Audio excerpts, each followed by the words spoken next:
गीता स्वाध्याय जो यहाँहरूको योग साधना भित्र एउटा अभिन्न अङ्गको रूपमा रहेको छ। यस साधनाको कार्यक्रममा यहाँहरू सबैलाई हार्दिक स्वागत तथा अभिवादन गर्दछु। आदरणीय केन्द्रीय प्रभारीज्यू, सम्पूर्ण युवा समिति, मातृशक्तिसँग सम्बन्धित समिति र प्रदेश, जिल्ला र आफ्नो क्षेत्रमा रहेर योग साधनाको अभियानलाई, विश्वव्यापी योग साधनाको अभियानलाई चलाउन निमित्त बन्नुभएका हजुरहरू सबै जो ईश्वरीय कार्यका लागि आउनुभएको छ, ईश्वरको विशेष दूत बनेर आउनुभएको छ, हजुरहरू सबै भित्र रहेको ईश्वरीय चेतनालाई म कोटि कोटि वन्दना गर्दछु, प्रणाम गर्दछु। आज हामी गीता स्वाध्यायको कार्यक्रममा उपस्थित भएका छौं। त्यसैले म गीता स्वाध्यायमा यहाँहरूलाई हार्दिक स्वागत गर्दछु। ओम सहना भवतु सहनौ भुनक्तु सह वीर्यं करवावहै तेजस्विनावधीतमस्तु मा विद्विषावहै। ओम शान्तिः शान्तिः शान्तिः। हामी गीता भगवत गीताको सार संक्षेप अहिले अध्ययन गर्दैछौं। गत वर्ष हामीले पुरै भगवत गीताको पद पद सहित अर्थ विचार पनि गरेका थियौं। अहिले पनि सायद आफ्नै कार्यक्रममा चलिरहेका पनि छन्। त्यसलाई फेरि यहाँहरूले पढ्नुहुनेछ। जो नयाँ साधकहरू हुनुहुन्छ उहाँहरू सबैले गीतालाई आफ्नो मूल मन्त्रको रूपमा, आफ्नो मूल एउटा ग्रन्थको रूपमा साथमा लिनुहोला। हजुरहरूसँग साथमा छ कि छैन? गीताको पुस्तक साथमा हुनुपर्दछ। गीताको पुस्तक साथमा लिएर गीताको विशेष अध्ययनमा यहाँहरू जुट्नु होला। एउटा सानो पुस्तक पनि पाइन्छ। यत्रो पुस्तकमा पनि गीता उपलब्ध छ। नेपाली भाषामा टीका लेखिएका गीताका पुस्तकहरू पनि छन्। यो गीताको पुस्तकबाट केही महत्त्वपूर्ण श्लोकहरू मात्रै अहिले, विशेष सबै अहिले पढ्ने अनुकूल छैन, किनभने छोटोमा गागरमा सागर भर्नु छ।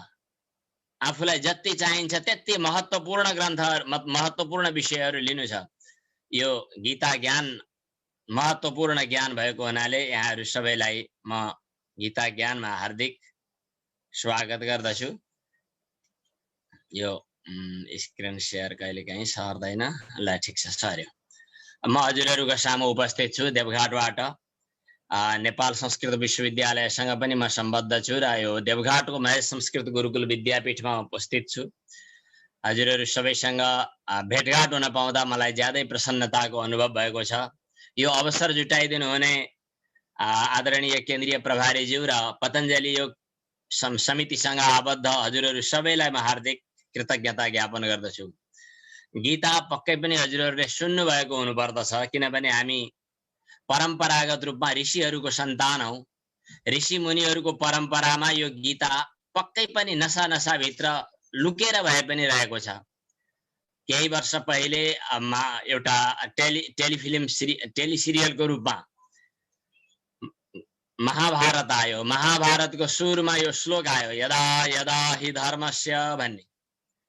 यो श्लोक त्यही गीताको हो। यदा यदा हि धर्मस्य। भगवान कृष्ण भन्नुहुन्छ। यहाँ अगाडि रथ देखिन्छ, रथमा चारवटा घोडाहरू छन्, पछाडि अर्जुन छन् धनु लिएका, अगाडि कृष्ण हुनुहुन्छ। कृष्ण भगवानले अर्जुनलाई उपदेश दिनुहुन्छ। कृष्णले भन्दै गरेको श्लोक यहाँ माथि लेखिएको छ, यदा यदा हि धर्मस्य। जब जब धर्मको ग्लानि हुन्छ, जब जब धर्मको ह्रास हुन्छ, जब जब अधर्म फैलिन्छ, त्यतिखेर भगवान आफैले म प्रकट हुन्छु भनेर भन्नुभएको छ। हामीले एउटा योग साधना सम्बन्धी बेलुकी एउटा कक्षा लिइरहेका थियौं। हिजो कि अस्ति कसैले जिज्ञासा राख्नुभयो, यो समय त भयंकर कलियुग छ, यो समयको भयंकर परिस्थितिमा हामीले कसरी यो योग साधनालाई अगाडि बढाउन सक्छौं, समय परिवर्तन कसरी हुने हो सोध्नु भएको थियो। त्यतिखेर उत्तर आएको थियो कि समय परिवर्तन हजुर हामीले गर्ने हो। अहिले भगवानले हजुर हामीलाई निमित्त बनाएर समयको परिवर्तन गर्न चाहँदै हुनुहुन्छ। विश्वभर योगको सन्देश फैलाउन, विश्वभर योगको ध्वजा फहराउनका लागि हजुरहरू जस्ता धेरै साधक विश्वभर लाग्नु भएको छ भने हजुरहरू पनि त्यसका लागि निमित्त हुनुहुन्छ। त्यो अनुभव गर्नुहोला। र अर्जुनले जे कुरा सोधे, भगवानले जे उपदेश दिनुभयो, त्यो कुरा हाम्रो जीवनसँग जोडेर भगवानले हामीलाई उपदेश दिनुभएको छ। अर्जुन चाहिँ एउटा निमित्त मात्र हुन् भन्ने कुराको अनुभव गर्नुहोला। गीताको सुरुमा हामीले केही प्रश्नहरूको विचार विमर्श गरौं। गीता के हो, गीता कहाँबाट ल्याइएको हो, गीता कसले कसलाई बताएको हो, गीता कुन अवस्थामा बताइएको हो, यी प्रश्नहरूको उत्तर हामी विचार गरौं। गीता एउटा महत्त्वपूर्ण जीवन जिउने सूत्र हो। गीता के हो भन्दा जिन्दगी कसरी बाँच्ने भनेर जिन्दगी बाँच्न सिक्ने एउटा महत्त्वपूर्ण गाइडलाइन हो गीता। यति भन्दा केही फरक पर्दैन। त्यसमा कतै धर्मको दृष्टिले कुरा गर्ने हो भने हामी वैदिक सनातन हिन्दू धर्मावलम्बीहरूका लागि गीता धार्मिक मूल ग्रन्थ हो। दार्शनिकहरूको लागि गीता दर्शन हो। शिक्षा शास्त्रीहरूको लागि गीता शिक्षा शास्त्र हो। अर्थशास्त्रीहरूको लागि गीता अर्थशास्त्र हो। विज्ञानको लागि गीता विज्ञान हो। एटमको आविष्कार गरेर यो दुनियाँलाई चाहिँ एउटा नयाँ सन्देश दिनेले गीताबाट केही कुरा सिकेको कुरा हामीले सुनेका छौं।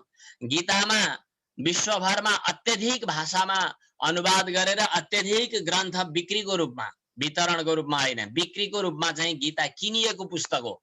विश्वभर सबभन्दा बढी, विश्वभर धेरै भाषामा अनुवाद गरेर प्रकाशित भएको ग्रन्थ हो। त्यसकारणले गीता धेरै हो। तर सबै कुरा भन्नु परेन। अहिले हामी के भनौं भन्दा मानिस असल मानिस भएर बाँच्नका लागि आवश्यक पर्ने जो जिउने कला हो, गाइडलाइन हो, त्यो गीता हो। अब गीता कहाँबाट लिएको हो? दोस्रो प्रश्न। गीता महाभारत ग्रन्थबाट लिएको हो। महाभारतको युद्ध हुनुभन्दा अगाडि उद्योग पर्वमा त्यो प्रसंग आउँछ। अब महाभारत युद्ध सुरु हुनै लाग्यो। धृतराष्ट्र भन्ने एउटा छन्। ती धृतराष्ट्रले चाहिँ उनका सन्तानहरू 100 भाइ कौरव एकतिर छन्, अर्कातिर पाण्डव 5 भाइ छन्। उनीहरूको बीचमा युद्ध भइरहेको छ। युद्धको प्रसंग चाहिँ अलिकति छुट्टै छ, फरक छ, लामो छ। त्यस बीचमा चाहिँ अर्जुन युद्धभूमिमा बसिरहेका छन्, तर अर्जुनलाई चाहिँ मनमा एकदम कम्प भइरहेको छ। त्यस्तो अवस्थामा गीता उल्लेख भएको छ। त्यसकारणले दोस्रो प्रश्नको उत्तर हो गीता महाभारतबाट लिएको हो। महाभारत भन्ने लगभग 1 लाख श्लोक भएको भनिन्छ। आज पनि करिब 85-86 हजार श्लोक त्यसमा पाइन्छन्। विश्वको सबैभन्दा महत्त्वपूर्ण प्राचीन एउटा ग्रन्थ हो गीता। यो महत्त्वपूर्ण प्राचीन ग्रन्थ, सबैभन्दा महत्त्वपूर्ण प्राचीन ग्रन्थ गीता। महाभारत त्यो आदि एउटा के महाकाव्य, प्राचीन सबैभन्दा पुरातन प्राचीन काव्यहरू मध्ये महाकाव्य, सबैभन्दा ठुलो काव्य महाभारतलाई मानिन्छ। त्यसैबाट लिएको। अब तेस्रो प्रश्न यो भयो। तेस्रो प्रश्नमा आयो गीता कसले कसलाई बताइएको हो? गीता भगवान श्री कृष्णले अर्जुनलाई बताइएको हो। कृष्णले अर्जुनलाई, अर्जुनको रूपमा हामी सम्पूर्ण मानिसहरू, कृष्णको रूपमा ईश्वर, ईश्वरले ईश्वरीय ज्ञान मानव समाजलाई दिएको गीता हो। तेस्रो प्रश्नको उत्तर भयो। अब चौथो, गीता कुन अवस्थामा बताइएको छ अथवा कुन अवस्थामा काम लाग्छ? गीता युद्धको भूमिमा, युद्धको मैदानमा बताइएको छ, युद्धको सुरुमा बताइएको छ। हाम्रो जीवनमा पनि जब राम्रो र नराम्रो पक्षको संघर्ष हुन्छ, मनभित्र राम्रा र नराम्रा विचारहरू आउँछन्, द्वन्द्व आउँछ, त्यतिखेर गीता काम लाग्छ। गीता महाभारतको युद्धको सुरुमा उपदेश गरिएको छ। चौथो प्रश्नको उत्तर भयो। अब पाँचौं प्रश्न, गीतामा के कुरा बताइएको छ? गीता महत्त्वपूर्ण योग ग्रन्थ भएको हुनाले गीतालाई योग शास्त्र पनि भनिन्छ। तर योग भनेको एउटा कुनै अर्कै अन्यत्रको अनौठो चीज होइन। जस्तै जियोलोजी पढ्नेले बायोलोजी पढ्दैन, बायोलोजी पढ्नेले चाहिँ अर्को के इकोनोमिक्स पढ्दैन, इकोनोमिक्स पढ्नेले चाहिँ अर्को चाहिँ एजुकेसन पढ्दैन, त्यस्तो होइन। गीता हरेक शास्त्रमा काम लाग्ने भएको हुनाले गीता यद्यपि योग महत्त्वपूर्ण योग शास्त्र हो, गीतामा योग बताइएको छ। गीतामा योग बताइएको छ, तर योग छुट्टै कुरा होइन। तपाईं शिक्षक हुनुहुन्छ, योग चाहियो। तपाईं लडाकु हुनुहुन्छ, योद्धा हुनुहुन्छ, योग चाहियो। तपाईं योगी ध्यानी हुनुहुन्छ, योग चाहियो। तपाईं कर्मनिष्ठ हुनुहुन्छ, योग चाहियो। भक्ति हुनुहुन्छ, भक्त हुनुहुन्छ, योग चाहियो, जे गर्दा पनि योग चाहिने भएको हुनाले जीवनको अभिन्न अङ्ग भनेको हो। तर महत्त्वपूर्ण कुरा, जसरी जीवनको अभिन्न अङ्ग योग बन्नु पर्दछ सही जीवन जिउनका लागि, गीतामा त्यही कुरा बताइएको छ। त्यसकारणले गीतालाई योग शास्त्र पनि भनिन्छ। कतिवटा प्रश्न भए? 1 2 3 4 5 वटा भयो। अब छैटौं प्रश्न, गीतामा कति अध्याय छन्? गीतामा 18 अध्याय छन्। हरेक अध्यायको छुट्टा छुट्टै योगसँग जोडिएर नाम छ। पहिलो अध्यायको नाम अर्जुन विषाद, दोस्रो अध्यायको नाम सांख्य योग, यसको छुट्टा छुट्टै अध्याय छन्। 18 अध्याय। गीतामा कति श्लोक छन्? गीतामा 700 श्लोक छन्।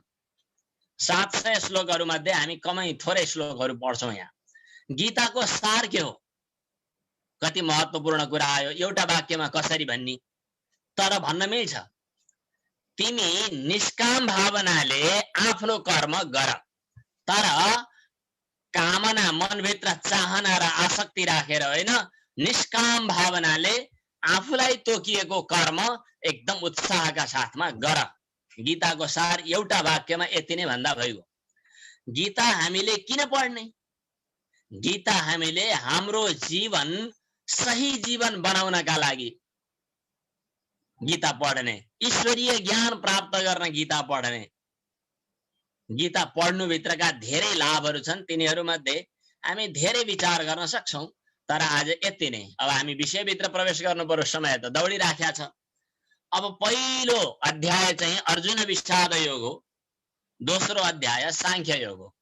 पहिलो अध्यायको अर्जुन विषाद योगबाट जम्मा एउटा श्लोक हामी उद्धरण गरेर लिन्छौं।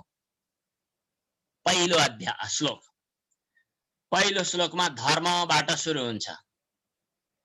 अन्तिम श्लोकमा पनि ध्रुवा नीतिर मतिर मम गएर ममा रोकिन्छ। अघिल्लो धर, पछिल्लो म। गीताको पुरै 700 श्लोक सकिँदाखेरि अन्तिममा म आउँछ। त्यसकारणले सुरु धरबाट अन्तिममा म जोडिएपछि सबैलाई एकै ठाउँमा राख्दा धर्म। हजुरहरूको मनमा, समाजमा एउटा भ्रान्ति छ कि धर्म भनेको छुट्टै बुढो भएपछि गर्ने चिज हो। धर्म गर्ने चिज होइन, धर्म जीवनमा अपनाउने चिज हो। धर्म अन्यत्र गएर गर्ने चिज होइन, जीवनका हरेक क्षणमा आफ्नो दिनचर्याको रूपमा, आफ्नो स्वभावको रूपमा, आफ्नो आचरणको रूपमा, आफ्नो चिन्तनको रूपमा, आफ्नो विचारको रूपमा धर्म परिपालन गर्ने चिज हो। त्यसकारण यो गीता धर्मको ग्रन्थ पनि बन्न पुगेको छ, धार्मिक ग्रन्थ पनि हो। तर धार्मिक भनेको छुट्टै हो भनेर छुट्याउन चाहिँ मिल्दैन। अब हामी जीवनको अभिन्न अङ्ग योग, जीवनको अभिन्न अङ्ग धर्म, यस प्रकार जीवनको अभिन्न अङ्ग कर्तव्य, जीवनको अभिन्न अङ्ग मानवता, यसरी बुझ्नुपर्ने हुन्छ। त्यसकारणले यो धर्म ग्रन्थ हो, महत्त्वपूर्ण। अब पहिलो श्लोक उच्चारण गरौँ। हजुरहरू मध्ये कतिले उच्चारण गर्न सम्भव छ? म हजुरहरूसँग परिचित भइराखेको छैन, अनम्युट गर्ने क्रम मैले गरिन। यो वाचन गर्नु होला हजुरहरूले। म अगाडि भन्छु अनि। धर्म क्षेत्रे कुरुक्षेत्रे समवेतायुयुत्सवः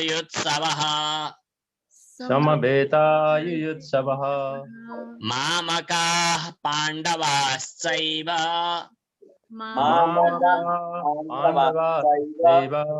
किमकुर्वत संजय।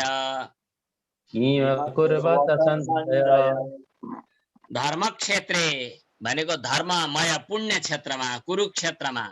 कुरुक्षेत्र भनेको युद्ध मैदान, अहिले हरियाणा प्रान्तमा देखिन्छ।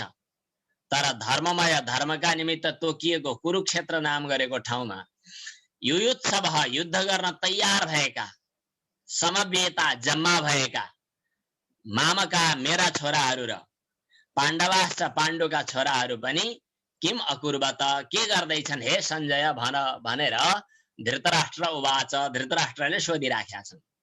त्यहाँ आँखा नदेख्ने धृतराष्ट्र एउटा पक्षका नेतृत्व गर्दछन्। त्यो चाहिँ अधर्म पक्ष, किनभने ऊ देख्दैन, विचार विवेक गर्दैन। यो आँखा देख्ने भनेको हामीले अहिले बाहिरी चर्मचक्षुको कुरा सोचौँ होला, त्यो होइन। चर्मचक्षुसँगै विवेक चक्षु पनि भएन भने त्यो वास्तवमा चक्षुहीन हो। विवेक चक्षु छ भने बाहिरी चक्षु त नभए पनि केही फरक पर्दैन, त्यो चक्षुहीन होइन। विवेक चक्षु चाहियो। त्यो विवेक चक्षु पनि नभएको हुनाले यिनले स्वार्थी बनेर मेरा छोराहरूले राज्य पाउनु पर्दछ, पाण्डुका छोराहरू चाहिँ पछाडिए पनि हुन्छ, उनीहरू चाहिँ वनवनै भौतारिए पनि केही फरक पर्दैन, तर मैले बोल्ने त होइन, तर मेरो छोराको स्वार्थले गर्दा भन्ने खाले उसको मनमा चाहिँ एउटा उपेक्षाको भावना छ। युद्ध भइरहेको छ, युद्ध भूमिमा सङ्घर्ष गर्न थालिरहेका छन्, के भयो होला मनमा उत्सुक छ। उनको साथमा बस्ने सारथी छन् सञ्जय। ती सञ्जयलाई वेदव्यासले एउटा विशेष कृपा गर्नुभएको छ, उनले दिव्य दृष्टि पाएका छन्। टाढा भएको युद्ध चलिरहेको कुरा उनी हस्तिनापुरमा बसेर उसलाई बताउन सक्छन्, सञ्जयलाई, धृतराष्ट्रलाई बताउन सक्छन् सञ्जयले। अनि धृतराष्ट्रलाई अब यसपछि बताउँछन्, यो धृतराष्ट्रले सोधे, अब यसपछि बताउँछन् कि अब युद्ध एकदम हुन तयार भइरहेको छ। त्यसपछि एकतिर भीष्मको नेतृत्वमा सेना छ, अर्कोतिर भीमको नेतृत्वमा सेना छ। यिनीहरू सबै चाहिँ तयार अवस्थामा छन्। अनि दुर्योधनले गएर द्रोणाचार्यसँग अब के गर्ने होला, हजुर त तयार भएर रहनुहोस् भनेर उकासिरहेको छ। त्यसपछि भगवान श्रीकृष्णले चाहिँ शङ्ख बजाउने तयारी गर्नुभयो। सबैले पनि शङ्ख बजाए। पहिला त भीष्मले बजाए, अनि सबैले शङ्ख बजाए। शङ्ख बजाएर युद्धमा अब प्रहार गर्न थालेकै बेलामा अर्जुन चाहिँ भगवान कृष्णसँग भन्छन् कि कोसँग लड्नु पर्ने हो, म अलि अगाडि गएर हेर्न चाहन्छु, मेरो रथ अगाडि लगिदिनुहोस्। अनि भगवान कृष्णले अर्जुनलाई रथ अगाडि लगेर युद्ध मैदान देखाइदिनु भयो। हेर्दाखेरि त जताततै आफन्त, दाजुभाइ, इष्टमित्र, ठुलाबा, कान्छाबा, बुढाबा, हजुरबुवा, अनि भाइहरू, आफ्ना ससुरा, साला, जेठान, यी सब युद्ध गर्न बसिरहेका। ओहो, यिनीहरूसँग युद्ध गरेर त म त बर्बाद हुन्छ, नरक जानुपर्ने हुन्छ, किन युद्ध गर्नु, म त गर्दिनँ भनेर ऊ डराउँछन्। हात काँप्छ, थरर काँप्छ, अनि हातबाट धनु खस्छ भैमा। यस्तो विचित्र अवस्थामा अर्जुन चिन्तित भइरहेको बेला भगवान कृष्णले भन्नुभयो, ए अर्जुन, के कातर बनिरहेको, उठ, मनभित्रको कल्मसपनलाई हटाइदेऊ, अब तिमी उठ भनेर उत्साह बढाइदिनु भयो। त्यसपछि उनले पहिला चिन्ता माने, के भने।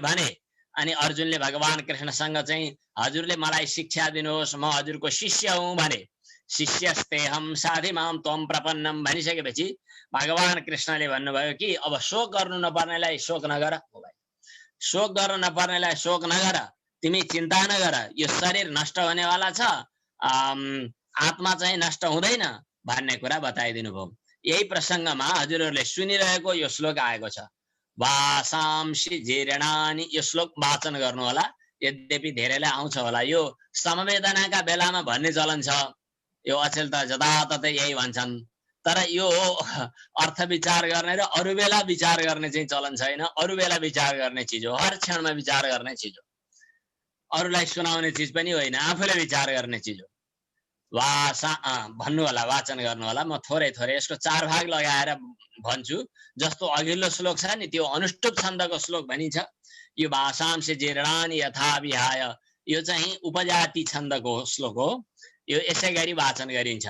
वाचन गर्दा, संस्कृत वाचन गर्दाखेरि अलि अल्छी गरेर, दिल नखोलिकन होइन, गला खोलेर। हजुरहरू सबैको आवाज सुन्न सकिँदैन, तर आवाज सुन्ने गरी नै उच्चारण गर्नु होला आफ्नै कोठामा। वासांसि जीर्णानि यथा विहाय,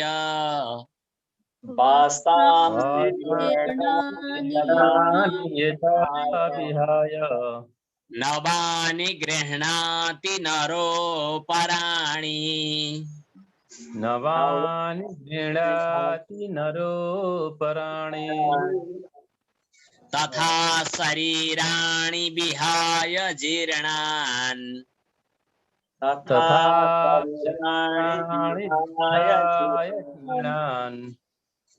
न्यन्यानि संयाति नवानि देहि, न्यन्यानि संयाति नवानि देहि।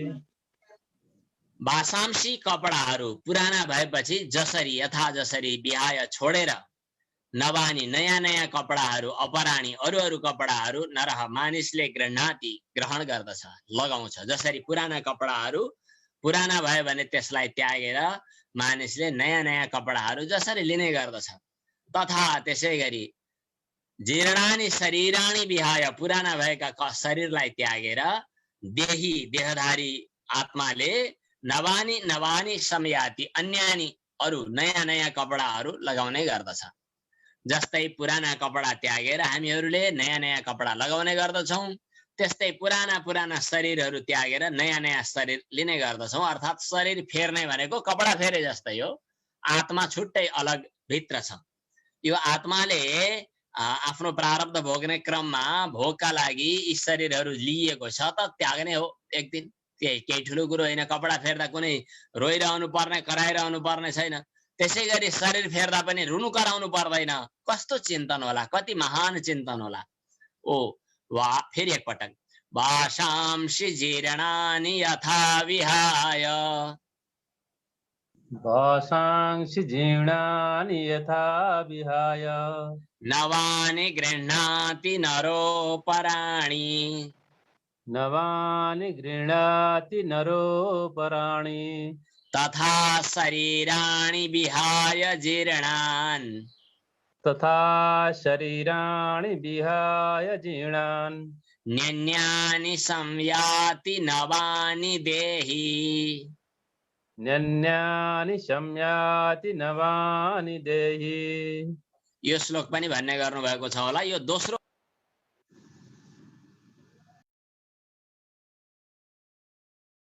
पहिलो अध्यायको एउटा श्लोक मात्रै पढ्यौं, दोस्रो अध्यायको श्लोक हो यो, वासांसि जीर्णानि यथा विहाय भनेर। दोस्रो अध्यायको 22औं श्लोक हो यो। अब 23औं श्लोक पनि हेरौं। नैनं छिन्दन्ति शस्त्राणि नैनं छिन्दन्ति शस्त्राणि नैनं दहति पावकः नैनं दहति पावकः न चैनं क्लेदयन्त्यापो न चैनं क्लेदयन्त्यापोः न शोषयति मारुतः न शोषयति मारुतः। उच्चारण अलिअलि संस्कृतको बानी पर्यो भने त क्रियापदको अर्थ लागिहाल्छ, प्राय अर्थ लाग्छ। बानी परेन भने सुरुमा अप्ठ्यारो पनि होला। हजुरहरू मध्ये धेरै साधकहरू जान्नुहुन्छ होला, केही नयाँ साधकहरू हुनुहुन्छ होला, उहाँहरूलाई गाह्रो पर्ला। उच्चारण गर्नु होला प्रयास गरेर। सुनेर कान पवित्र गर्ने चिज होइन यो, आफै बोल्ने चिज हो। संस्कृतका शब्दहरूको उच्चारण गर्दाखेरि भित्रबाट, शरीर भित्रबाट हरेक मांसपेशीहरूको मात्रै नभएर तन्त्रीहरूको, नसाहरूको एउटा व्यायाम पनि हुन्छ। अनि त्यसपछि स्पिच थेरापी पनि हुन्छ। संस्कृतका शब्दहरूको उच्चारण गर्ने बानी भएका मानिसहरूलाई कतिपय सुगर, थाइराइड जस्ता, ब्लड प्रेसर जस्ता रोगहरूले छिटो आक्रमण नगर्ने भन्ने कुरा अध्ययनबाट पुष्टि भएको छ। उच्चारण गर्ने बानीले ऐ ओण ऋक ए ओङ ऐ औ छ औरट लण यमगणनम झभया घडदस जबगडदस खफा छठत चटतप कपया ससर हल यस्ता सूत्रहरूको उच्चारण गर्दा एकैचोटि सकिएन होला, तर पनि यस्ता सूत्रहरूको उच्चारण गर्ने गर्दा जिब्रोदेखि लिएर भित्रसम्मका हरेक मांसपेशी तन्तुहरूको चाहिँ व्यायाम त हुन्छ नै। संस्कृत शब्दको उच्चारण गर्ने गर्दा मस्तिष्क प्रबल हुने अनि स्मरण शक्ति तगडा हुने, यो कुराहरू पनि अनुभवमा आएको छ। संस्कृत ठिकसँग पढेकोले अरू भाषाहरू पढ्न एकदम सजिलो हुने, छिटो उच्चारण गर्न सकिने, यस्तो हुन्छ।